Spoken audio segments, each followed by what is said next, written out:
Hey, everybody, this is Bob Lord from CISA, and you're listening to Firewalls Don't Stop Dragons.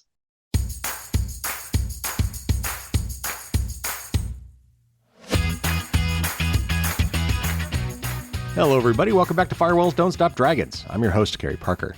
Today we have episode 305 for January 2nd, 2023. So it's a brand new year. Happy New Year, everybody. I hope you had a fun and safe New Year's Eve celebration.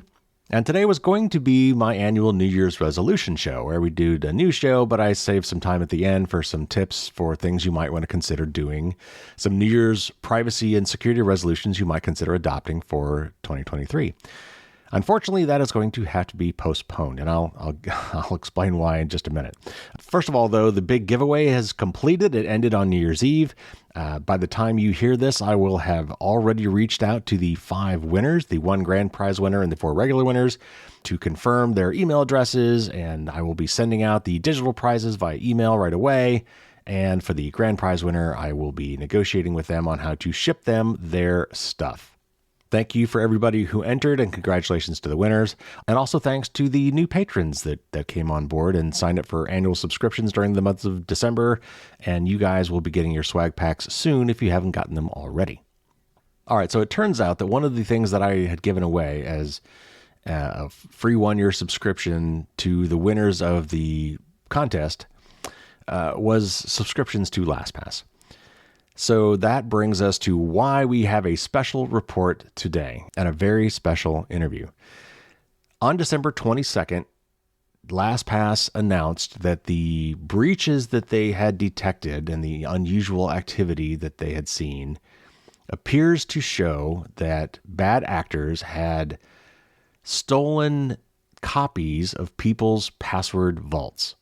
And this, as we like to say in the security business, is bad.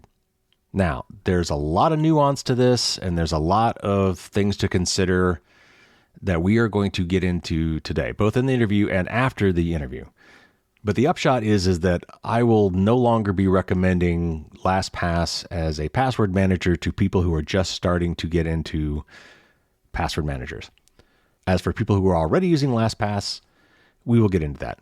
But for right now, what I do want to say is that for those of you who won the contest, I will still send you the free subscription coupons for 1 year of LastPass. However, I will also give you the option of 1 free year of Bitwarden as well. I feel compelled to do that given what we're about to go through today, and I think that's only right. So for those of you that won, check your email boxes. Make sure you check your spam and junk as well in case it went there. And if after hearing today's episode or reading my blog, you decide that you would rather not use LastPass, I will cover the cost of Bitwarden for you for 1 year instead. So why would I do that?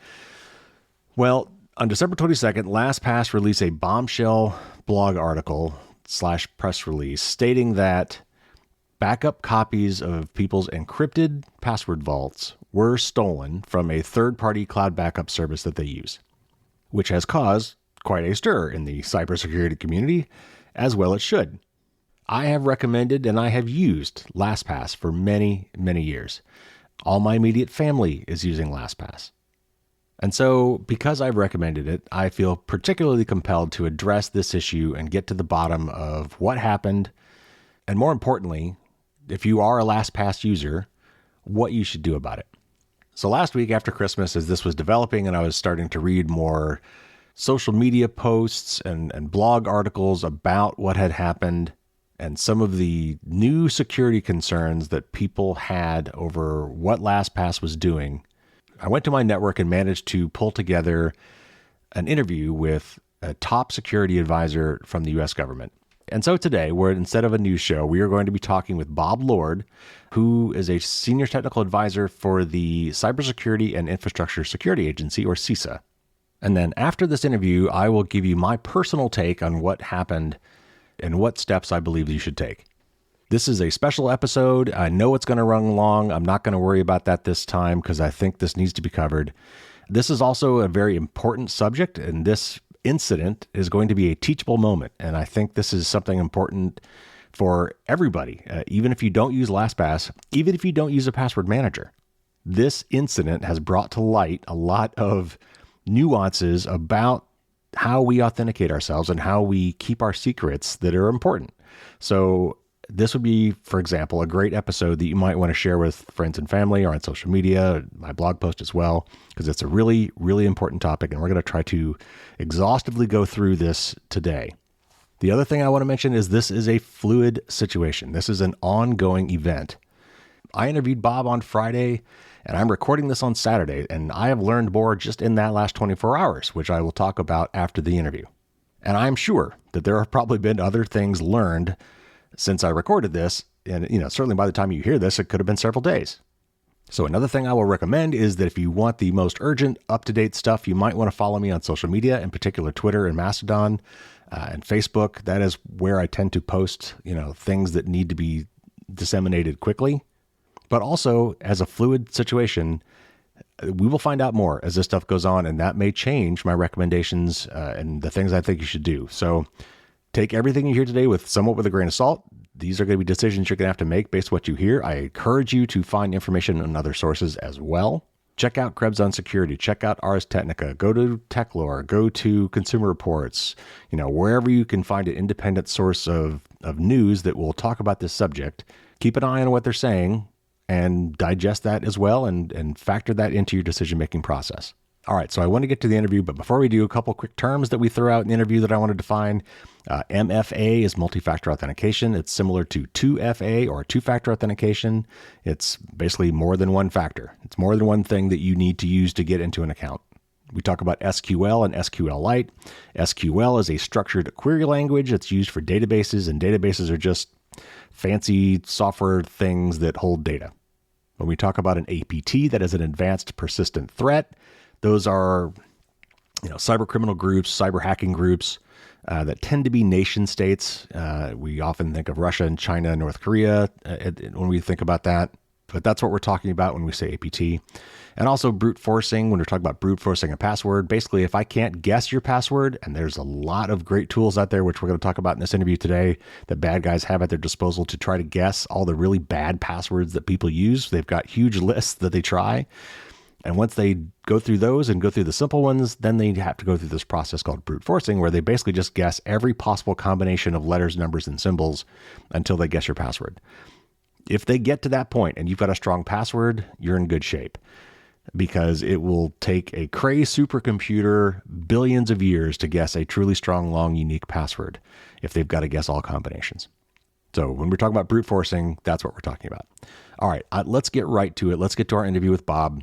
And then after the interview, I will update you on some information that I have learned since the interview. And I will give you my take on what happened and what you should do, particularly if you are a LastPass customer. All right, let's get to our interview.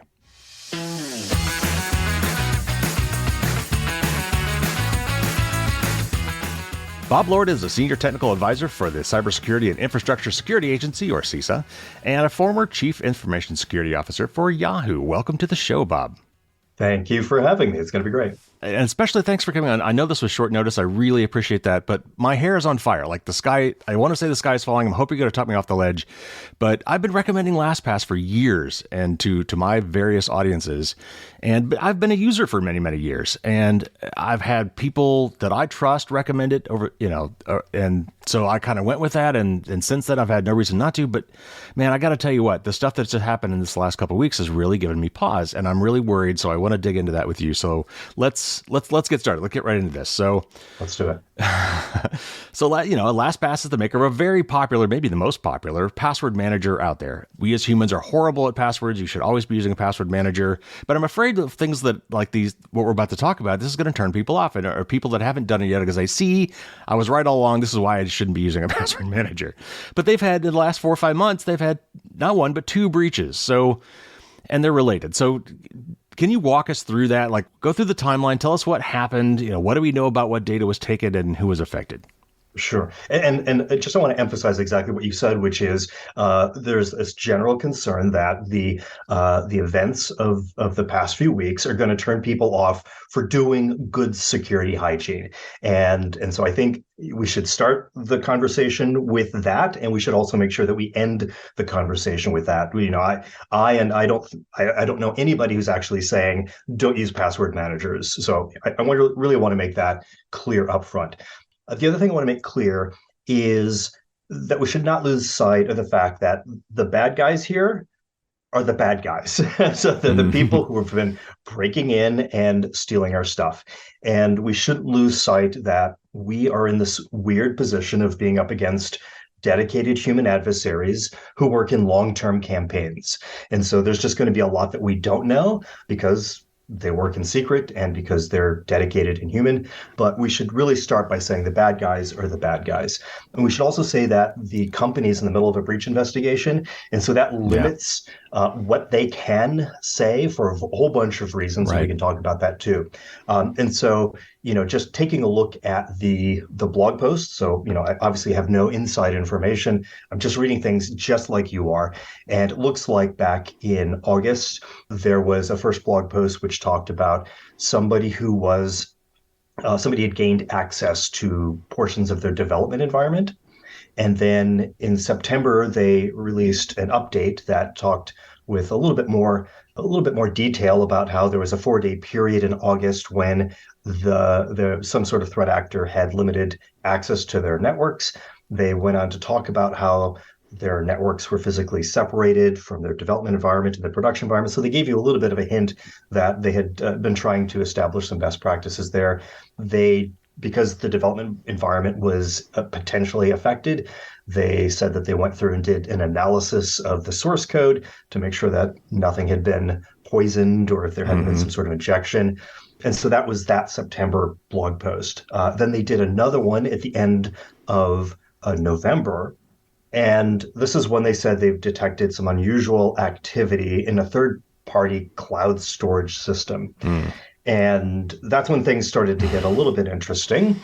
And then the announcement from the 22nd of December, where they said that some threat actor had actually gained access to this cloud storage system, and they had been able to copy backup information, which contains some customer account information, like billing address and email address.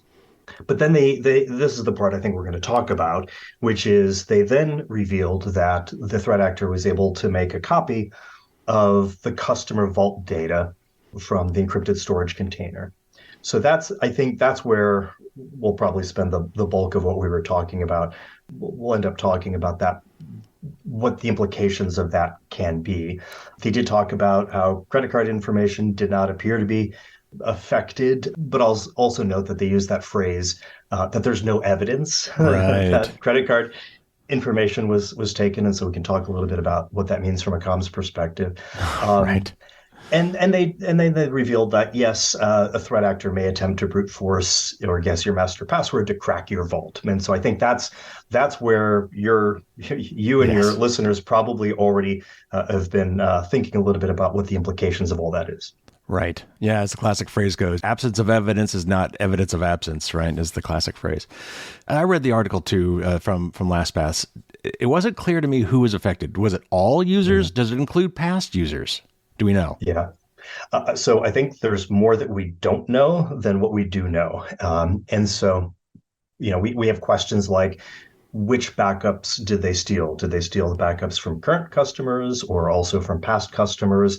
When were they stolen? How do I know if I'm affected? How many customers were affected? Which exact fields were encrypted? So I think there are a lot of questions that have to be asked, and we're not likely to get those right away, in part because this is, so far as we can tell from the outside, an active investigation. Right. They're working with the third-party investigators. They're working with law enforcement, and sometimes that limits what they can say for a whole bunch of reasons. Right. That doesn't mean that people aren't, as you've seen the chatter in the social media networks, that doesn't mean that people aren't upset, and in some cases, very upset. Yeah. But so we're just going to have to wait for that information is so far as I can tell what we have to do. Those are two very important points, and I definitely think the audience needs to keep that in mind. This is a developing thing. As they put out these releases, it has to go through multiple people that have to approve this, including lawyers, and not just for CYA reasons, but also, as you said, I mean, there are things that could jeopardize the investigation. So, we need to cut them a little bit of slack, I think, and I don't want to be an apologist, but I think we need to keep these kind of things in mind. So I'm glad you bring that up. I think to understand the risks involved, we need to cover some basic technical aspects of what is really going on. Most people don't really think about what is happening with their data as they sign up for this thing and they enter a password and their browser, plugin accepts it. But what is really going on? So if you could, at a high level, how does a cloud synced password vault work? Where is that data actually stored? Where is it encrypted, and maybe where is it not encrypted? How does my master password protect that vault? And then finally, how does two-factor authentication fit into this? Because that's a really confusing thing. I think a lot of people think that there's like a second lock on the vault that is your two-factor, but my understanding, and hopefully you can clear this up, is that's not really how that works. So help us understand this. Yeah, so let's talk about that last part first, because I see that as a common point of confusion. So think about any of these services as a door to some facility, and you have the key to open the door. The bad guys are going to try to break in, but they have to try lots of different keys, and it turns out that if the system is well designed, they're not likely to be able to guess your password.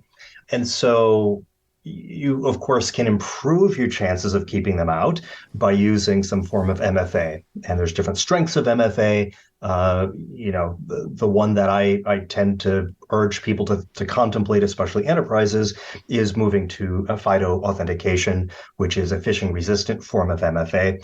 But let's just be clear, any form of MFA is better than no MFA. Mm-hmm. And so MFA is for that use case where you want to go into the front door, you provide your name and password, you also provide the MFA, you can go in.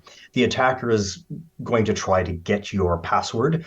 They may phish you, they may count on you having bad password hygiene, which we'll talk about, and reusing passwords. Maybe they've gotten one from a previous dump. Mm-hmm. They'll then try to go in. If you have MFA, they then have this additional burden to get through the front door. What we're talking about here is something different. What we're talking about is somebody breaking through the walls of the bank with a giant forklift and taking a virtual copy of the entire vault, the vault of vaults, the place where they store all of your individual vaults. So MFA is not really going to be a factor in that. It's good for you to have MFA, but it's only going to be useful for some attack scenarios. It's not necessarily going to be useful in this particular attack scenario. So please go turn on MFA, but it's not really going to have helped you in this particular case. As I'm entering stuff in my browser and setting new passwords, where are they actually being stored? Is it a file on my computer? Is that file encrypted while it's on my computer? Is it encrypted only when it's transferred up to the cloud for syncing? And, that sort of thing. How does that work? Yeah, so I think it's different for different. There's a lot of different password managers, and they all work a little bit differently. Some will rely on something like a SQLite database that's a local copy of your vault, which it then syncs back up to the cloud. And others will do things like, I saw the other day that Edge, Microsoft Edge on the Mac, for example, uses Apple Keychain. So there's lots of different ways in which the applications are going to be using both storage locally as well in the cloud. In the ideal case, of course, everything that gets to the cloud has been encrypted on your local machine so that even should there be a breach of those vaults, the attacker still has to go through the work of trying to brute force all of those passwords. So again, there's that difference. There's a difference between the pure cloud plays versus the ones that are purely local. And there are a bunch of products that, for a variety of reasons, can be configured or just always are in this mode where it's always local. And if you wanted to share that, it's then work that you have to do to put those vault files on a shared folder like a Dropbox or OneDrive or something like that. So there are these hybrid modes that you can see as well. This one with LastPass so far as I know, is really one that is heavily biased towards the cloud storage. Right. So maybe to put this in terms like an analogy. So it's like you have a safe full of stuff. And if you want to ship that safe somewhere, it's locked before you ever ship it. And then during shipping, it's locked with your lock combination. If anybody were to, steal that safe in transit, they would have to get through that lock with your thing. And assuming they can't pour into the thing, what they need is your password. But of course, people are really bad at choosing passwords, even master passwords. So LastPass has a technique, and I think this is also kind of an industry standard, that there's this tool, this cryptic sounding thing called a password-based key derivation function that they can use. Rolls off the tongue. Yes, exactly. And for some reason, I haven't figured out yet, the acronym has a 2 at the end of that. I don't know if it's a version number or what. It's the second iteration. Okay, gotcha. Okay, so PBFKD2. Well, anyway, it's that is even worse as far as rolling off the tongue. But they have this thing, because I know people are bad at choosing bad passwords. So what they do is they kind of munge your password. Can you explain at a high level what they're doing there? And then, but the key part there is this iteration thing, and why iterations are important and what LastPass has done. Did they do this properly? Right. So one of the things you have to do is you have to take the password that you've chosen, and hopefully it's a good one. We'll talk about that. And we have to turn that into a cryptographic key that then the crypto engine can then use to encrypt your data.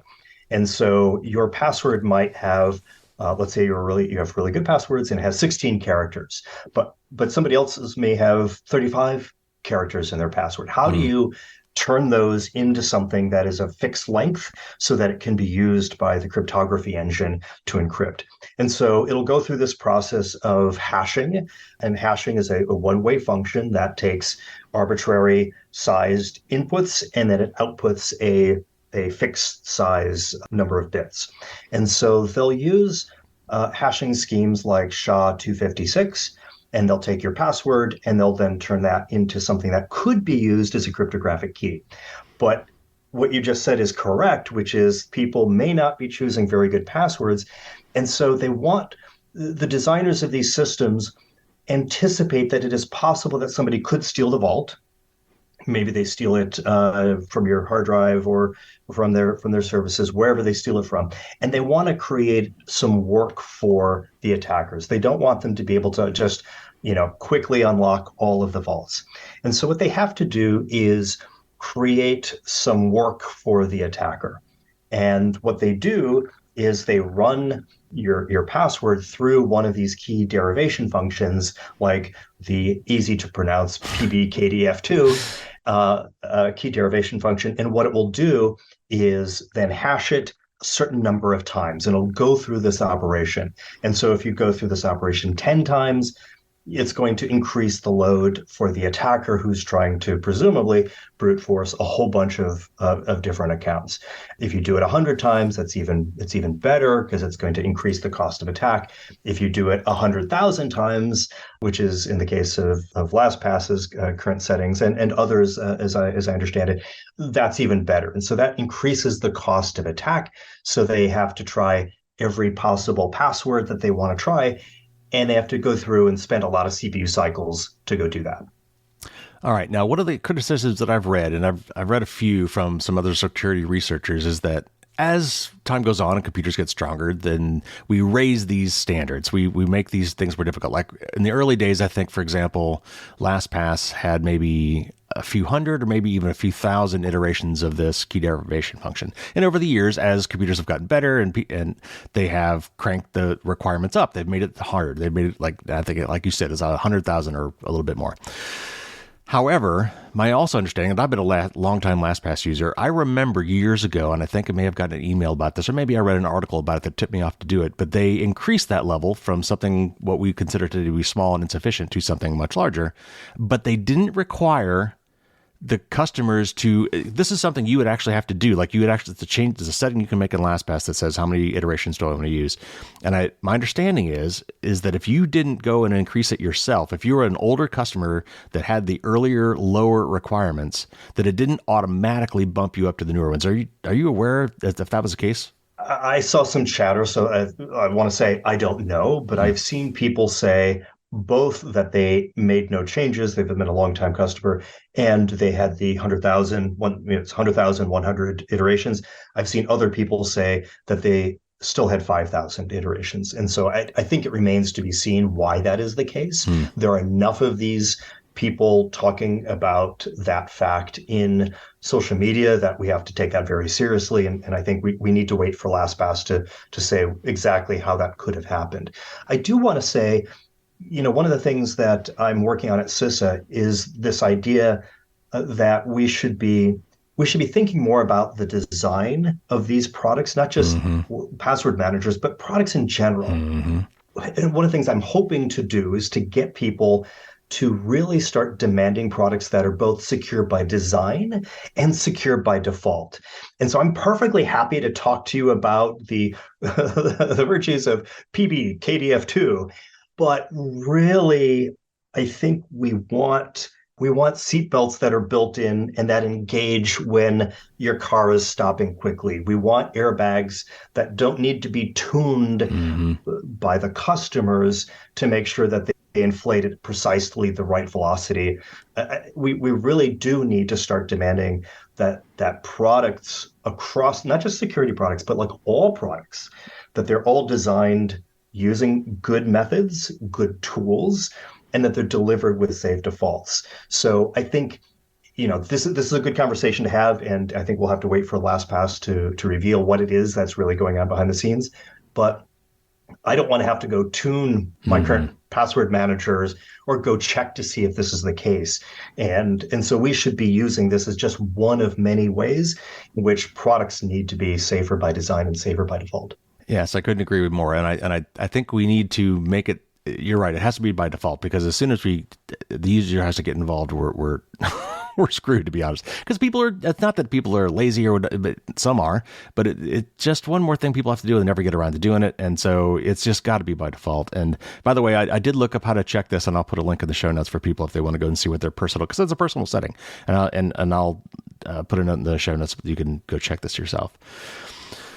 Okay, so I've also seen reports, and this is honestly something that of all the things I've seen, I think this is the one that I think is most troubling. And that is that in LastPass's case in particular, I was certainly led to believe, and I just assumed this would be the case, which turns out to be a poor assumption, that everything in my vault would be encrypted. Like, why wouldn't it be? It didn't make sense that it wouldn't be. And yet I've heard, and I've yet to verify this myself, that some of the items in your vault, for example, the URLs, the web addresses associated with the items in your password vault, were not encrypted. In other words, that the bad guys should, if assuming they have these things in their hot little hands, could, without guessing your master password or brute forcing your master password, glean some potentially interesting information from your vault without ever hacking it. What do we know about this?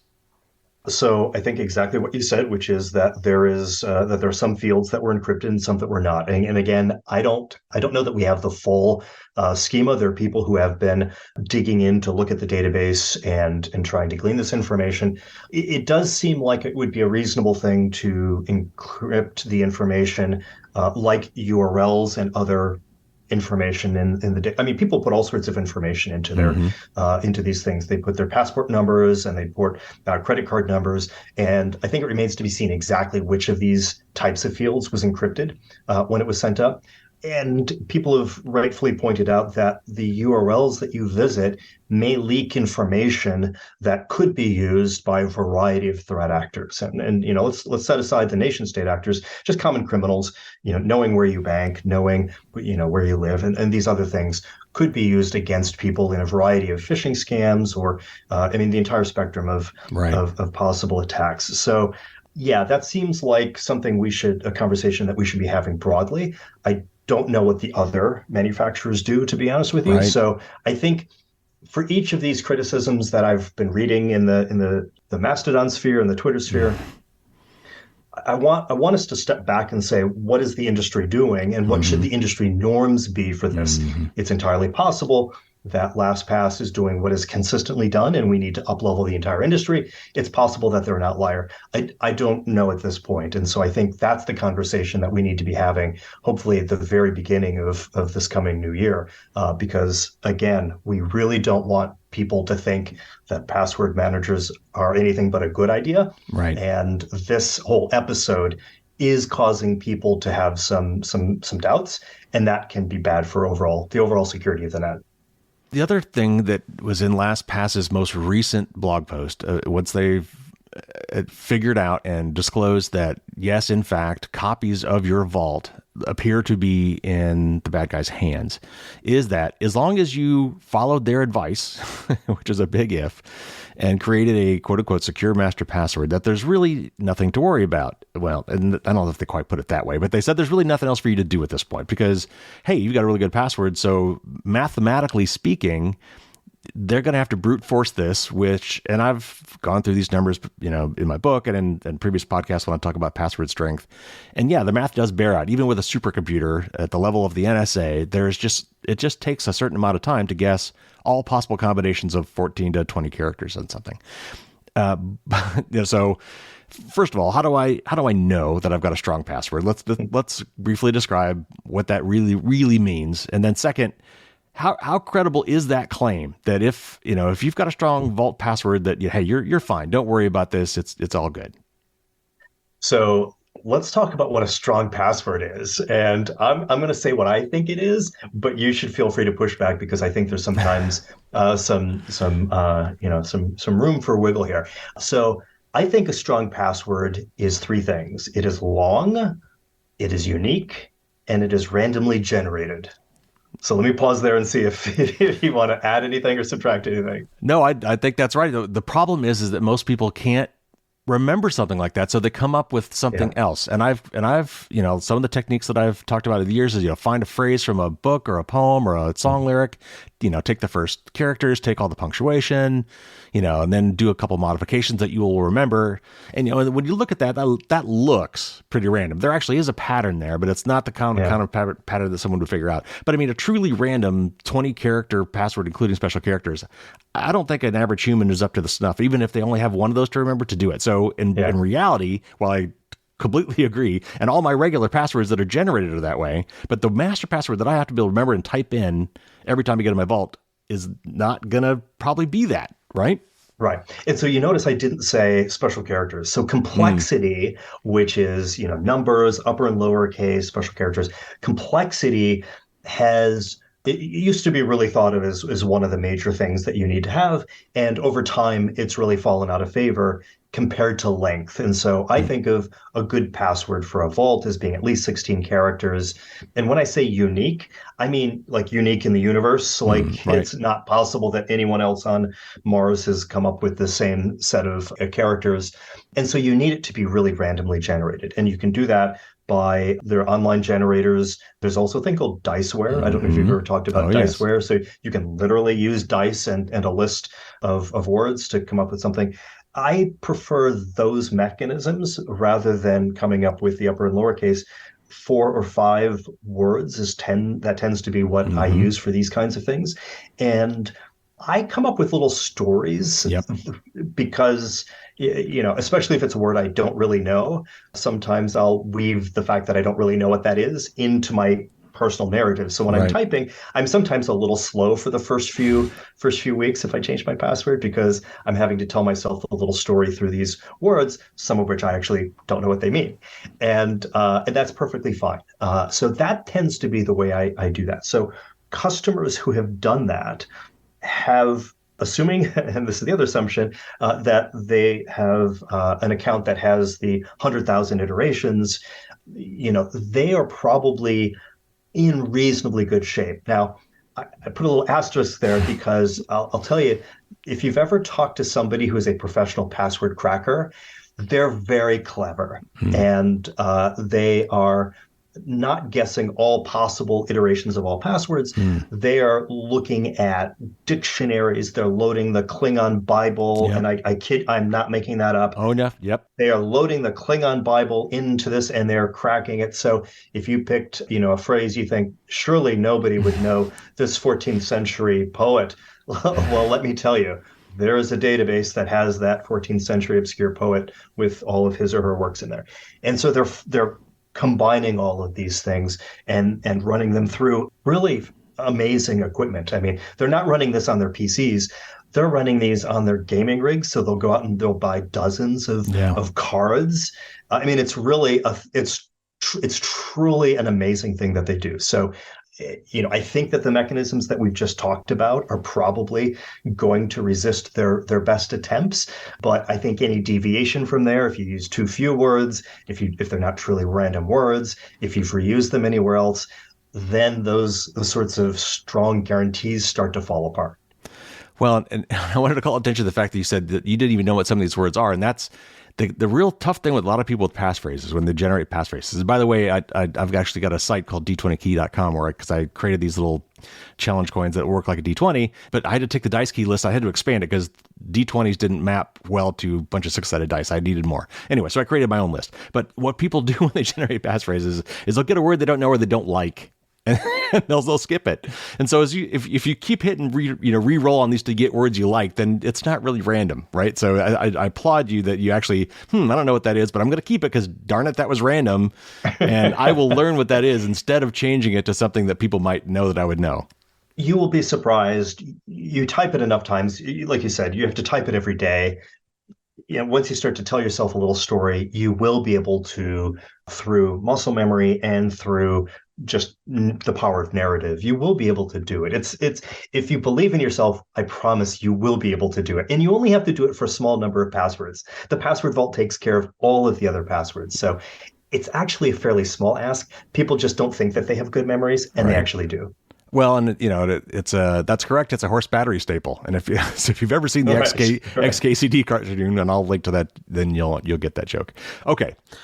So what if I didn't choose a strong password? I'm listening to this right now thinking, okay, I didn't do that. I used my grandkids' names or my anniversary or my favorite cartoon character or whatever, or maybe just out of an abundance of caution, I'm thinking, maybe what I did is might not secure enough. So if that's the case, if I'm feeling uneasy about that, and let's be clear, they have a copy of your vault. So changing your master password now won't help in that sense because the vault copy they have is locked with your old password. Whatever that is, it is what it is. Right. But you still probably should be changing your master password because if they do figure that out, then they can go log into your account. So like, for instance, LastPass basically said, okay, if you think you've got a bad password, you should first and foremost, change your master password because that will make sure they can't get into your account if they do guess your current old password. And the second, now you need to go and start changing all your passwords, starting with the most important ones first. Does that approach make sense? Would you modify that in any way? I think that sounds right. Again, you have all of these passwords across the internet, which are now potentially vulnerable. You don't know if you are a target. You don't know if their particular password cracking rigs are going to be able to uncover your password. And so you just have to kind of assume that they will.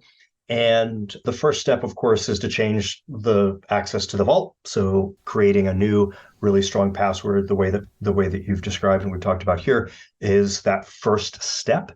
But again, if they already have your mail password, they have your mail password. So you have to go through the process of changing that as well. And so prioritization is going to be key. So email, I think, is at the top of the list. Social media, financial information, financial logins. I think those would be the top places. Am I missing anything? I would say government accounts, IRS, Social Security, if you have those. That would be great. Love it. Yeah, perfect.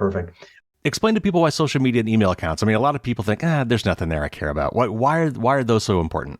They do think that, and I try to tell them that it is. So your email account is your trust anchor. It is the place that you send password reset notices to. Yes. So when you go to some other sports site and you say, this one isn't in my password vault, This must have been created before I got good hygiene after listening to your show. And I'll have to just reset it. Where does that password reset go? It goes to your email account.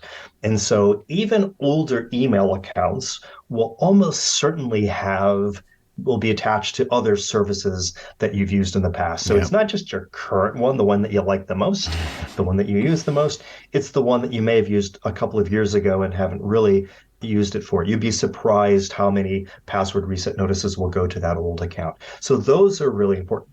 Social media is also important because it depends on who you are and what you do. That could be your public persona. It could be something that is part of your job. It could be that it is part of the way that you engage with a certain community. If you have a lockdown account and you engage in conversations with a smaller community, that community could then be exposed by having your account be compromised. So there are these other second order effects that can happen that are all tied to both email accounts and social media accounts. So I really do think people should take those very seriously. And I know everybody gets all wigged out about things like credit card numbers, but credit card numbers can be revoked and reissued. And I've had my credit card stolen a few times. Mm-hmm. And it is indeed a chore to sit there on the phone and say, no, that no, that Ozzy Osbourne T-shirt was not my purchase. Interesting choice, but no. How about the one from Van Halen? Nope, that T-shirt was not mine. And so it is a chore to go through that process. But at the end, the bank will tend to make you whole in every case I've ever heard of in my life. And so you should be concerned about it, but it's a different level of concern than the fact that your mortgage account has a password reset that goes to your email account. Like those are the things that are much harder to undo. And so again, mail, social media, you added the government and other associated sites. Those are great additions, but that would be the priority order I would go in. Yes. And the other thing I always tell people about their social media and email accounts as well is that they could be used to basically try to phish and or scam everybody you know. If I could get into your email account and all of a sudden send a quick email to everybody in your address list saying, oh, hey, I just lost my wallet and everything. Can you send me some money? Or, hey, this is super important. You better click this right here or look at this document right now. Then and social media as well, I can, because it's coming from you, actually is. It's not even spoofed. It's actually coming from you. You might get your friends and family. Yeah. And that is one of the things, we hear people say only open attachments from people that you know and trust. That trust can be violated by your friend who has their email account taken over. And so you think, oh, this is from Bob. This must be good. But it's from Bob's account. It's not really from Bob. And so that particular file may not be what you think it is.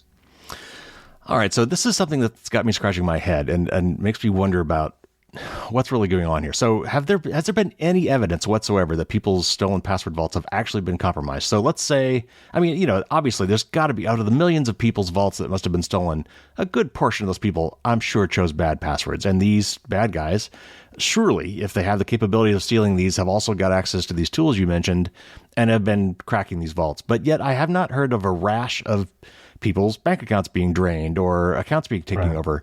If they've had these for 2 or 3 months, let's say, we don't know for sure, but it's been a while. Why haven't we heard more about this? Yeah, it's a great question, and these things are always obvious in hindsight, with 2020 hindsight. I don't know.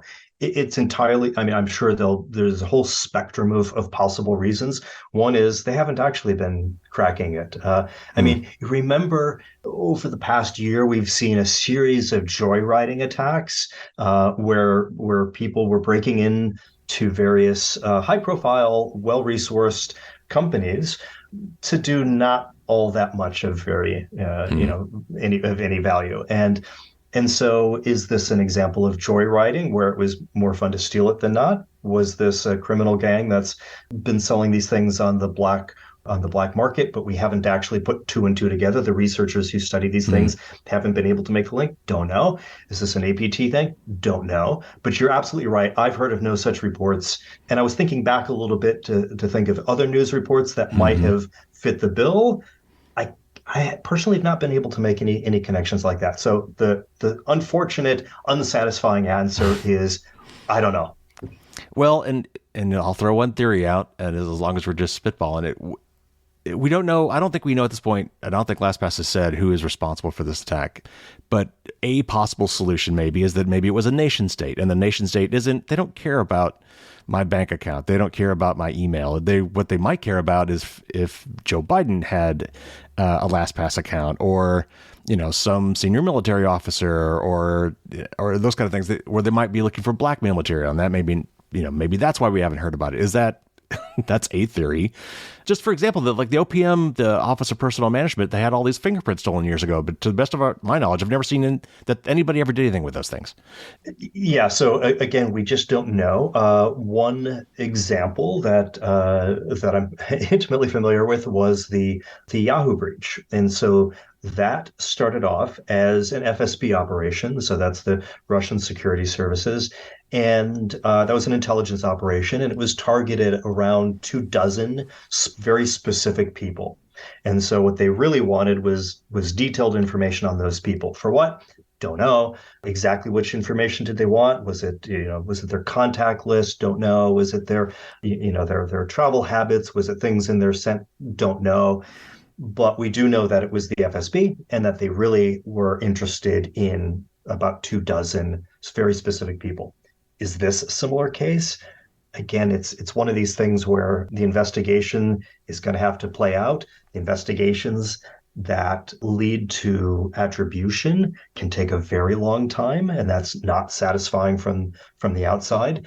If law enforcement is involved, if the intelligence community is involved, that adds more time and more process to the entire affair. So I think I'll enjoy reading all of the theories on the web, just like you are. But at this point, there's just not enough information for us to go on. Bad things will happen even to good companies. And by that, I mean that, even companies with solid security practices can be hacked. I mean, Fort Knox is not 100% secure, right? I mean, it's going to happen. I've seen a lot of criticism, and I'm really glad that you're taking the time to point out that there are still things we don't know. And for all we know, that they've been following the best practices, and like everybody else, and just they were the ones that got caught in this one.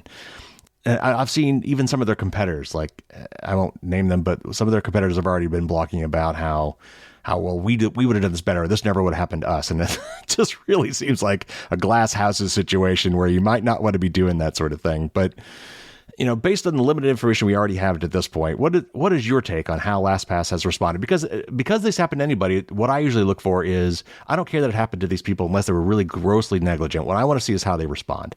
So how do you think that they have responded so far? What have they done right? And maybe what could they have done better from what we know so far?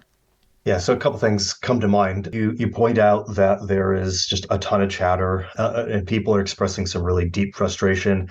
I also saw some competitor feedback, which I thought was not in I don't know, not sportsmanlike. Maybe that's the way I say it. And I think partly my concern isn't that they're wrong, because I think they probably know what they're talking about. But the concern is that it further makes it likely that people will hesitate around using a password manager. And so that for me is one of the things I worry about. And I don't want to dogpile on a company that's going through this breach. Right. So there are plenty of people who will be happy to satisfy that itch. But having gone through this on the other side at companies like Twitter and at Yahoo, it's really, really hard to try to figure out how to make sure that you're doing the right things for the customers. And there are a lot of competing forces. So, I think we want to see things like timeliness. We want to see accuracy. We want to see regular updates, because, as I said before, there's so little that we do know. There's so much to learn. And so that transparency is going to be really important.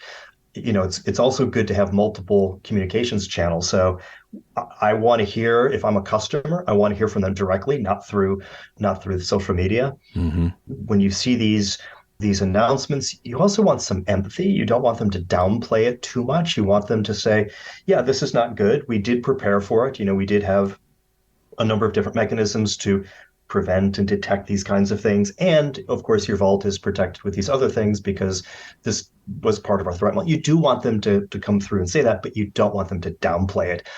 And clear instructions. You want them to be able to say, here's here's what you should be doing, and for them to update that guidance as things come along.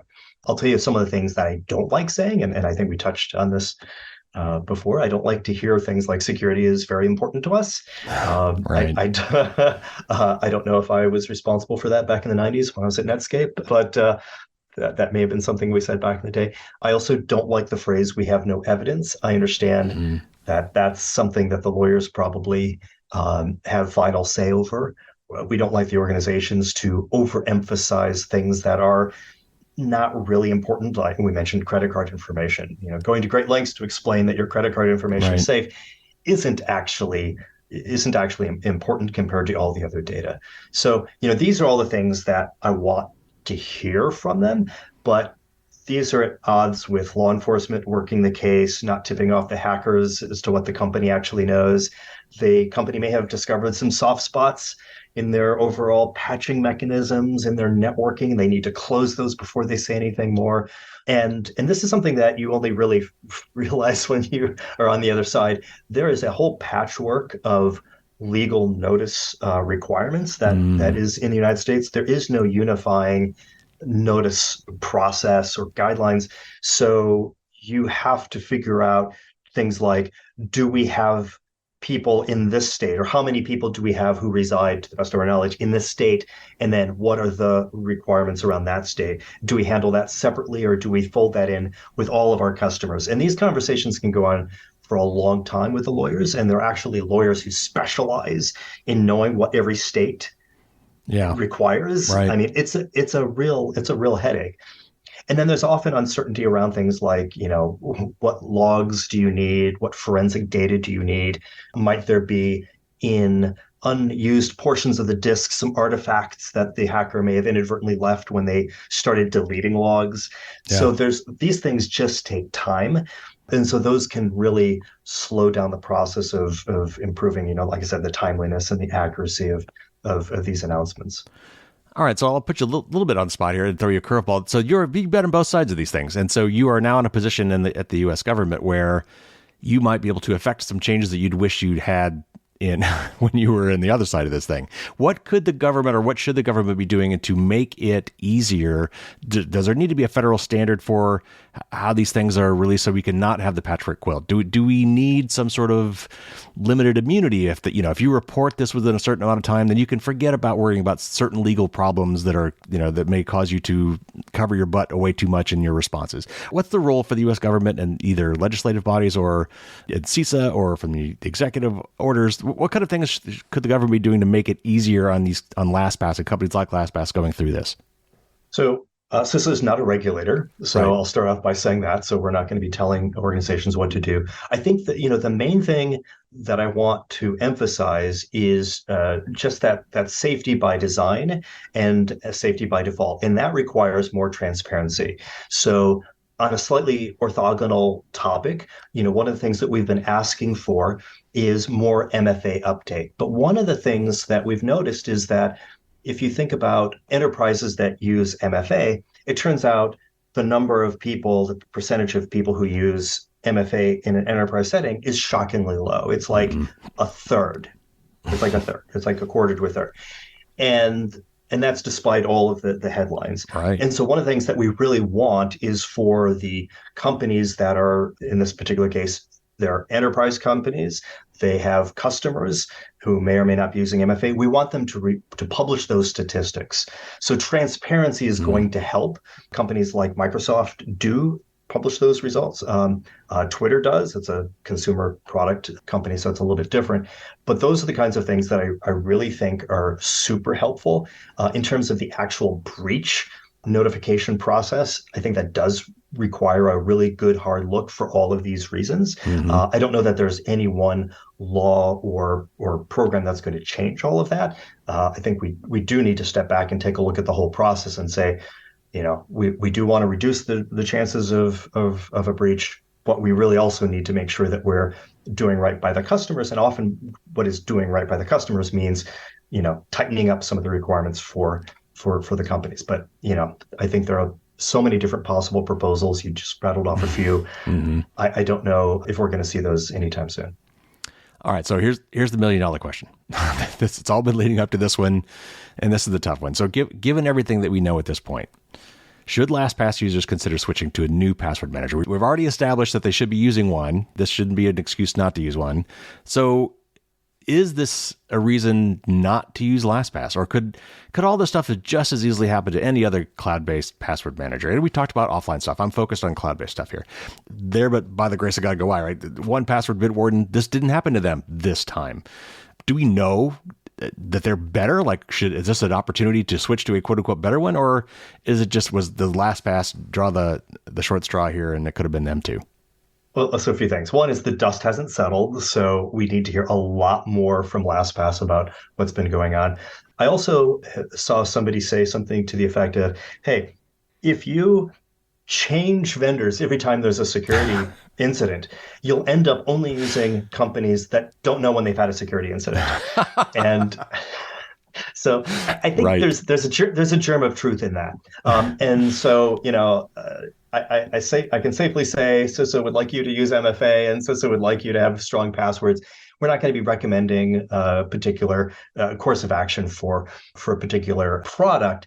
I do think it's just because this is in the news, it is worthy of conversation, and it's good for everybody to ask themselves how they have chosen whatever product they are using. There'll almost certainly be a percentage of even your listener base is not using a password manager. And I actually think that these conversations can help them see the value because we're getting into all of the nitty-gritty details.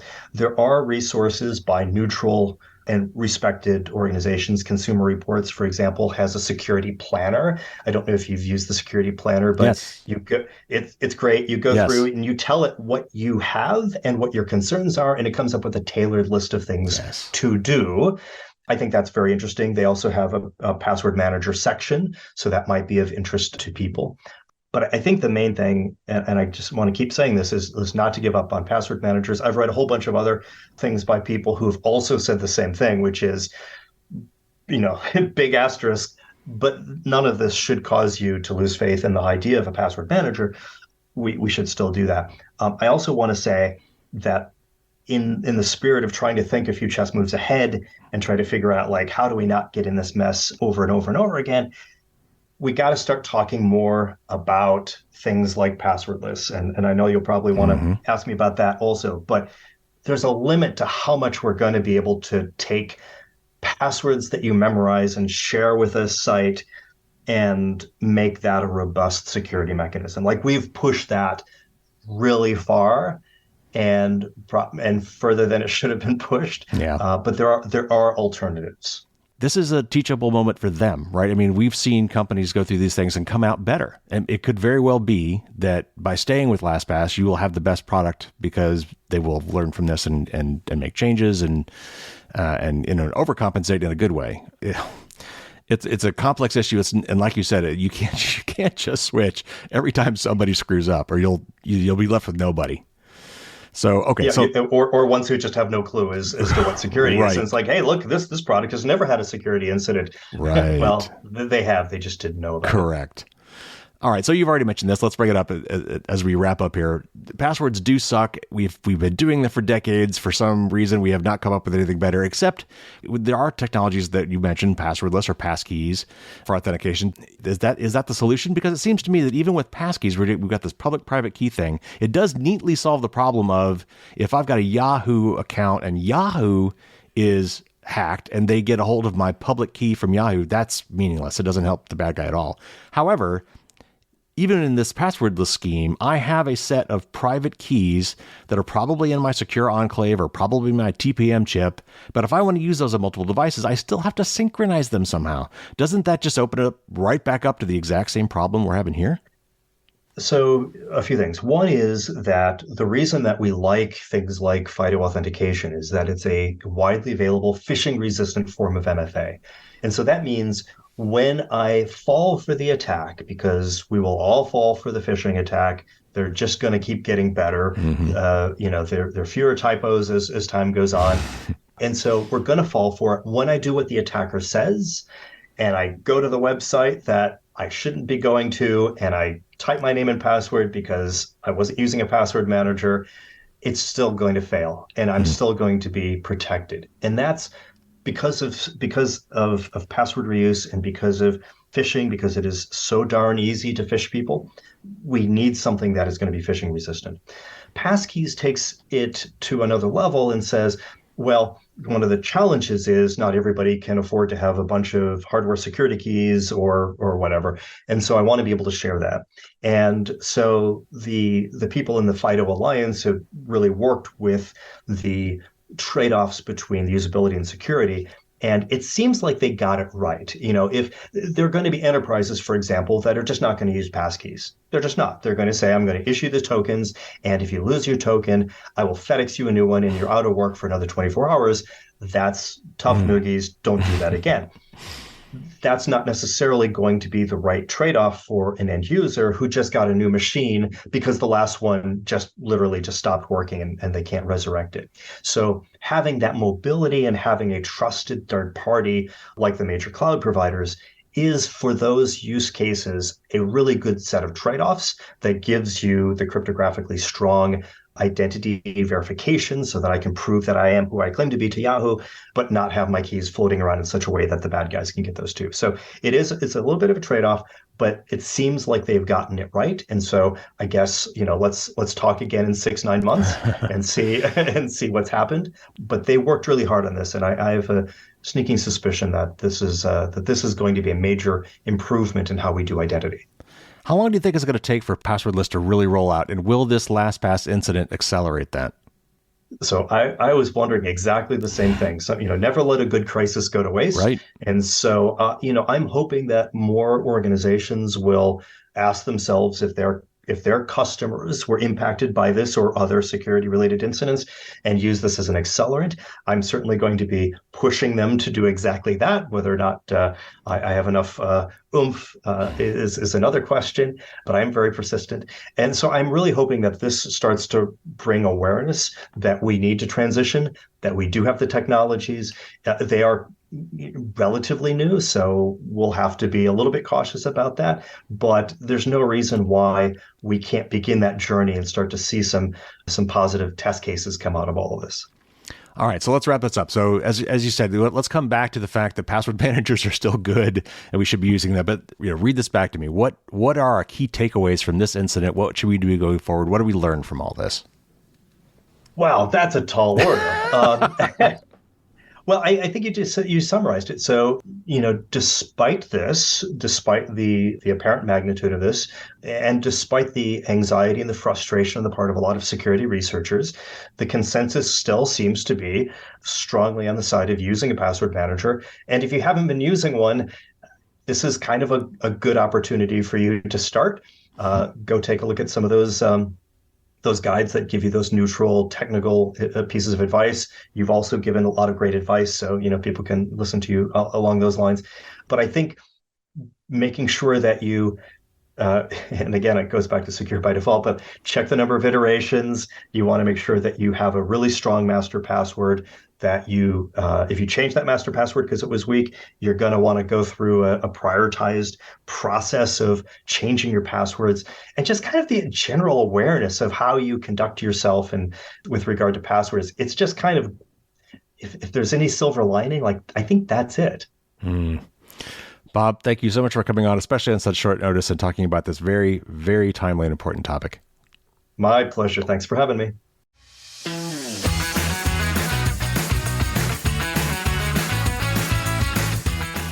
Huge thanks to Bob for coming on the show on such short notice. I was so happy to get him on the show, and he had some great advice. We talked about some really good stuff there. I have, in the time since I have interviewed him, which was not long ago, learned some additional information which I want to pass on. And I have some particular opinions that I want to give you on what I think you should do and what the dangers are here at this point going forward. Again, this is a fluid situation. We are still learning things. There are several details that we have not figured out. I've seen a lot of posts claiming certain things about what is going on. Some of them I know are hyperbolic. Some of them I think need to be proved out. We don't know for sure.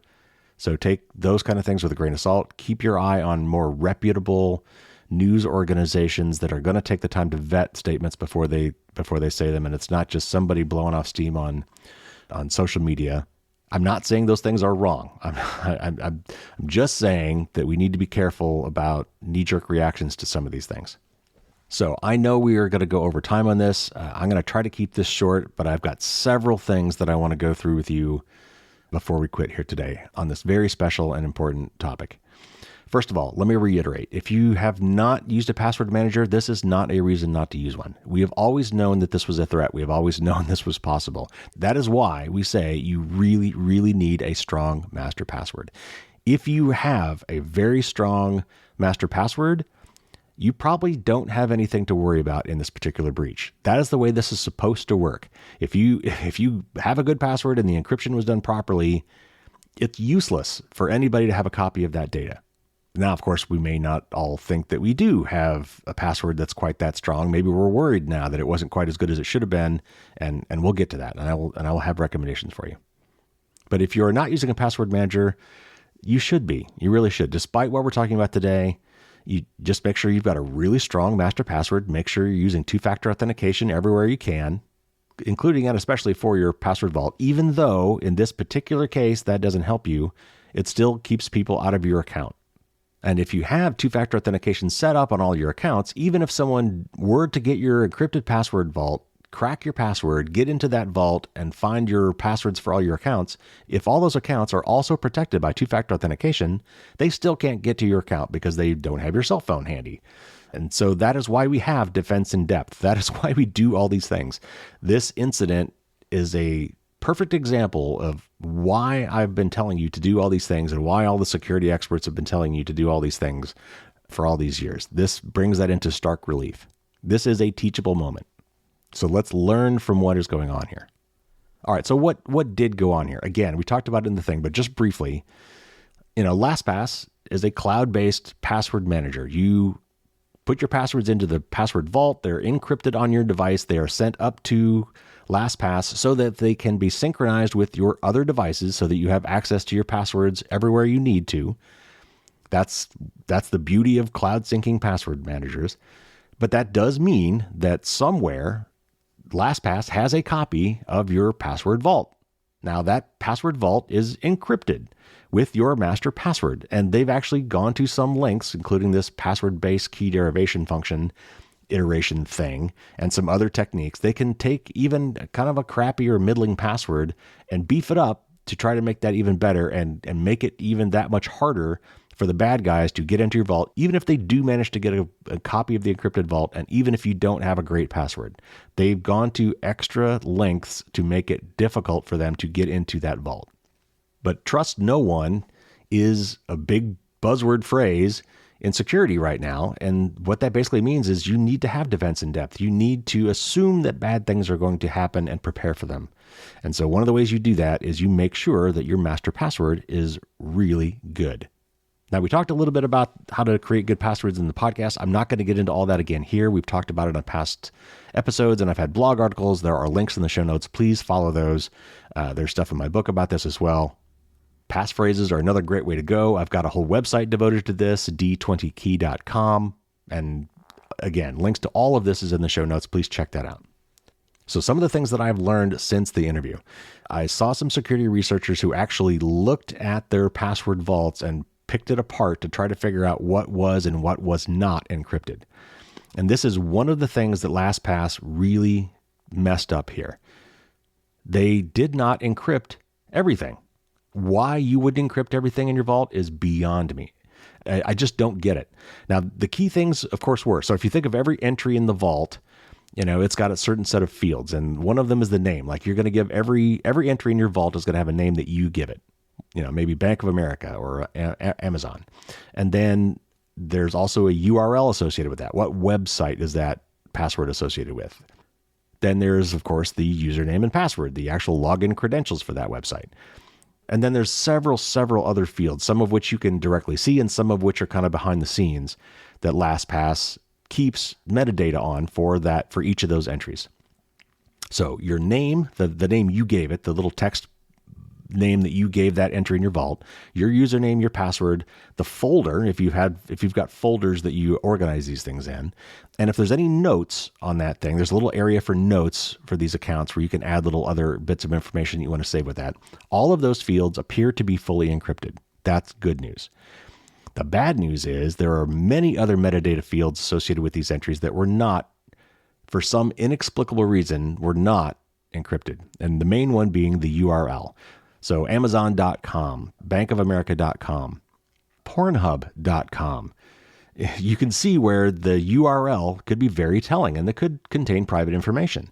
And that's not just the domain name that's the problem, because when you first log into these websites and you save your password, it actually saves whatever the entire web address is that you're currently on right now, which might be a login page, but that might also have referrer information built into the web URL or some other parameters built into the web URL that might give away even more information. So unless after the fact you went back and hand edited the web address that it saved against that entry, whatever that URL was at the time you saved the password is what got saved into your vault, and it was not encrypted. I don't know why. There are several other fields that I've got here that I'm not going to bother reading them all, but like, do you have auto login set for that particular site? When was the last time you used that site? When was the last time you changed the password? Is it a favorite? Those kind of metadata fields and some others, for whatever reason, were not encrypted. I don't get it. The other thing I don't get, and I got to say this, and I don't mean to pass the buck, but there's a lot of security people that I trusted that have recommended LastPass that somehow until this happened was not aware that these fields were not encrypted. This is the first I've ever heard of this. Certainly, had I known about this earlier, I would not have recommended LastPass. This one issue with LastPass would have been enough for me to say, hey, if you're going to get into a password manager, try something else. Don't start with LastPass. Because this is, as far as I'm concerned, inexcusable. I don't understand why this is. And maybe we'll find out more, and maybe we'll find out that the other password managers are like this as well. I doubt it. But this is not good. So that metadata is bad for lots of reasons. First of all, it tells the bad guys where to go. It tells them where you have accounts. If they want to try to, go hack your accounts and maybe pick certain passwords, or maybe you reused a password somewhere, then they know exactly what accounts to go try that other password on, the password stuffing. And again, like Pornhub or something else, if you have an account with some other site, Ashley Madison or some of these other sites where you might have to have an account that might be embarrassing for somebody to know, that wasn't encrypted. I don't get that.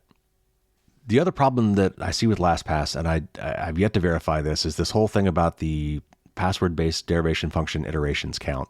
You want that to be around 100,000 or more today to be really secure. Currently, that is the LastPass standard, but I have heard rumors that if you're an older customer, back in the day, it was only 5,000, let's say. I think that was the number. They may not have forced you to update that when they raised their own standards. And if that's the case, that's bad too. But that's a nitpicky thing. It is a security issue. I'm not trying to downplay it, but I think the bigger issue here is the leak of the metadata that was not encrypted. I don't get that at all. All right, so we should assume if you are a LastPass customer, or if you ever have been a LastPass customer, you should assume at this point, until we know more, that your vault, as of maybe 2 or 3 months ago, has been copied. So what does that mean? So that has a few dangers. First of all this metadata I'm talking about is now available. That's bad. If you have a weak password, then you would have to assume that at some point soon, that vault is going to be unencrypted, meaning that all the passwords that were in your vault as of 2 or 3 months ago, and honestly, all the information that was in your vault as of 2 or 3 months ago will become visible to these bad actors. That may include things you can't change, like social security numbers. Whatever secret notes you had in there, maybe banks with routing information and account numbers, credit card numbers, worse yet, debit card numbers. Unless you want to proactively change all those accounts now, which you could do, those numbers could be visible in the near future to bad actors. Also, note that even changing your master password now won't affect the copy of the vault that they have. The copy of the vault they have is encrypted using whatever password you used as of 2 or 3 months ago. I will say that one more thing that I don't like about what LastPass did here is The timing of the announcement was really unfortunate and honestly looks quite suspicious. December 22nd, right before the weekend, right before Christmas. That's the kind of thing you do when you want to bury the story, when you don't want it to get a lot of bad press. I hope that that's not why they chose that date. It may not be why they chose that date. We don't know, but it does look fishy. We will have to see what happened there. I have seen other security experts picking apart a lot of other technical details about how LastPass does their password managers. I'm not going to get into all that here. I think some of that is, it's valid. I'm not sure how huge of a problem it is. These are design choices that they made. Who knows why? And who knows if the other top password managers are not doing that or similar other things that might be questionable in the eyes of some security researchers. There's a lot of trade-offs to be made. Who knows? There's no such thing as a perfect anything. So I'm not as hung up about some of those things. If any one of those things rises up as something that's just glaringly bad, I will bring that up in a future episode. But for now, I think those are kind of more minor technical details. All right, so now let's get to the nitty gritty. What is my advice for you? Again, I will caveat this by saying, don't just take my word for this. Be on the lookout for other cogent, reasoned articles, non-hyperbolic articles, non-clickbait articles from reputable sources that will talk about this and see what they say as well. But I've read some of those already myself, and certainly I've been following some security folks on social media. And based on all of that, based on what I know today in a fluid, ongoing situation, here's what I recommend you do. First of all, if you are not already a password manager user, use a password manager, but don't use LastPass. At this point, if you're going to start out from scratch, you may as well start with something else. I would recommend either 1Password or Bitwarden. They both have their pros and cons. I've heard a lot of great things from security folks about 1Password. The downside is it's a little bit pricey and it's proprietary and closed source. So for a lot of what they say they are doing, we just have to take them at their word. I don't like that personally, which means I am going to lean toward recommending Bitwarden instead. It is 100% open source. That doesn't mean that they have no bugs in their code at all, but what it does mean is that it's right there for everybody to see and can be vetted by people who do know what they're looking for, and there's no secrecy about what it is they're doing. We can all tell right now, or at least experts who know how to read code can tell what's being encrypted and what's not, how they're encrypting it, et cetera, et cetera. And I think that is an important thing when it comes to privacy and security. So my personal choice at this point would be Bitwarden, but I think 1Password is a very valid other option if you prefer to go that route. Now, if you're a LastPass user and what you've learned to date is enough to sour you on their product and service to the point where you want to switch, then again, those would be my recommendations. It's actually not as hard as you might think. You can export your passwords from LastPass and import them into 1Password or Bitwarden pretty easily. And both of those services have clear instructions on how to do that because it's in their best interest to get you to switch, right? So it's actually not that hard. So if you do want to switch, that part of the process is not so bad. The hard part actually is the part you should be doing whether you switch or not. So if you are worried about the strength of your master password, or if you, out of an abundance of caution, want to do everything you can do to protect yourself, just to be sure, here's what you should do. First, change your master password. This will not do anything for the copy of the vault they already have, which I have already said. However, if they manage to crack that password, then they can try to log into your account, and you do not want them to be able to do that because you're about to make a bunch of other changes that you don't want them to see. So first and foremost, change your master password. You can use a passphrase. You can go to d20key.com. Again, look in the show notes for some other articles about how to come up with a good password and passphrase. Come up with a new master password for your vault and use that first. Second, if you're going to switch, go ahead and switch now. Export your passwords from LastPass and import them into 1Password or into Bitwarden. And then, regardless if whether or not you're moving to a new system or not, you should start changing your passwords and start with the most important ones first. And by that, I mean, as we talked about, financial stuff, medical stuff, government stuff, social media, email, any place that has your credit card information on file, maybe and then start going from there. And, at some point you're going to get to like Etsy or some candle subscription website or something that, maybe you don't care about. And there's diminishing returns there. You can worry about those maybe later. But start with the important ones and just start methodically working your way through them. Start with the ones maybe that don't have two-factor authentication enabled. That's another factor in prioritizing the ones you want to change. And certainly, as you're doing that, if possible, add two-factor authentication. Defense in depth is crucial. We want to have as many roadblocks as possible to accessing our accounts so that when bad things like this happen, if one aspect of our security fails, we've got a backup. We've got something else that's protecting us. So that's my basic advice. The other advice I will give in general, beyond that, even if you're not going to change all your passwords, because they now have access to a lot of metadata, be very, very wary, more than normal. Be very careful about phishing attempts. You could potentially get some very targeted phishing attempts that would contain a lot of information that you would think that only the valid, account site or service provider would know about you, and think, oh, they know all these things, then this must be a legit email or a legit text message or even a legit phone call.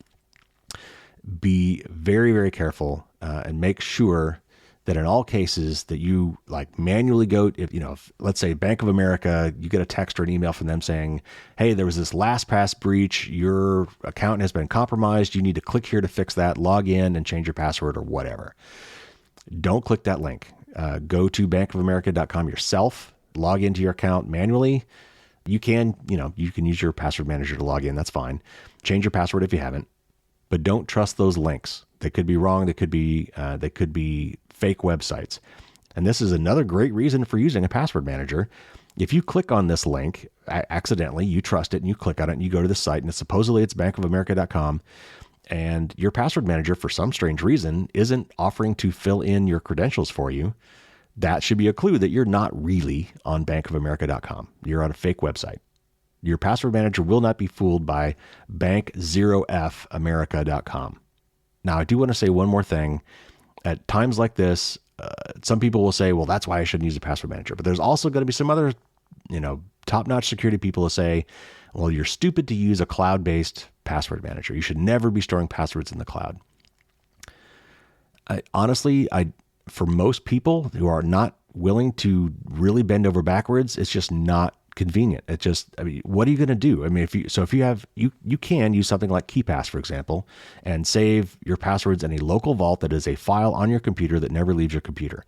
Okay, well, now you're on your smartphone. How do you log into something? Well, then you think, okay, well, you know what? I'll synchronize it myself. I'll take that encrypted vault and I'll put it in Dropbox, and then I'll sync it to my other devices.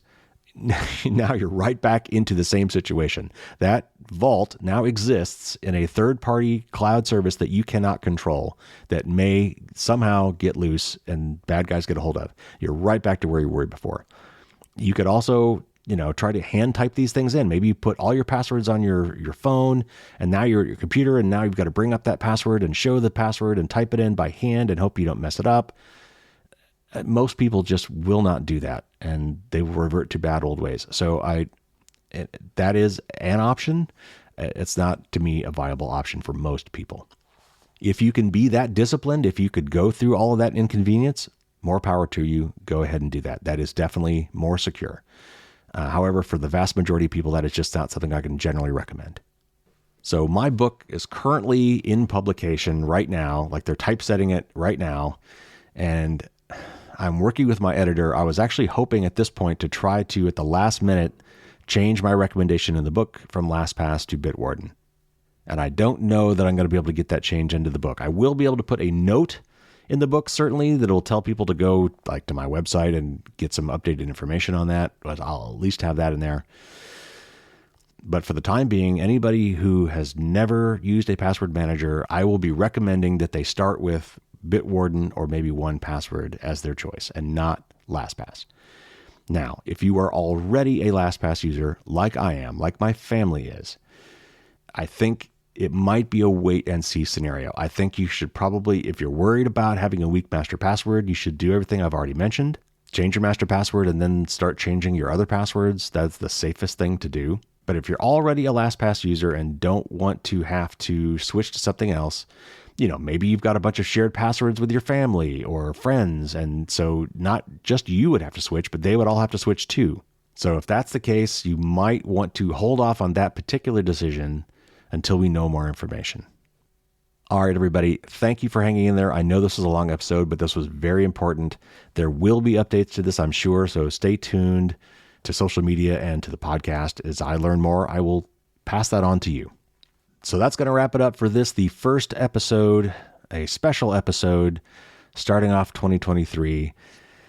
An inauspicious way to begin the new year, unfortunately. So tune in next week. I probably will do my New Year's resolutions next week, barring any other catastrophes between now and then. And I'll probably do 2 news shows in a row. So I'll probably kind of spread things out a little bit. And then we'll get back on our regular schedule for interviews and news shows. Until then, everybody take care, stay safe, and don't get caught with your drawbridge down.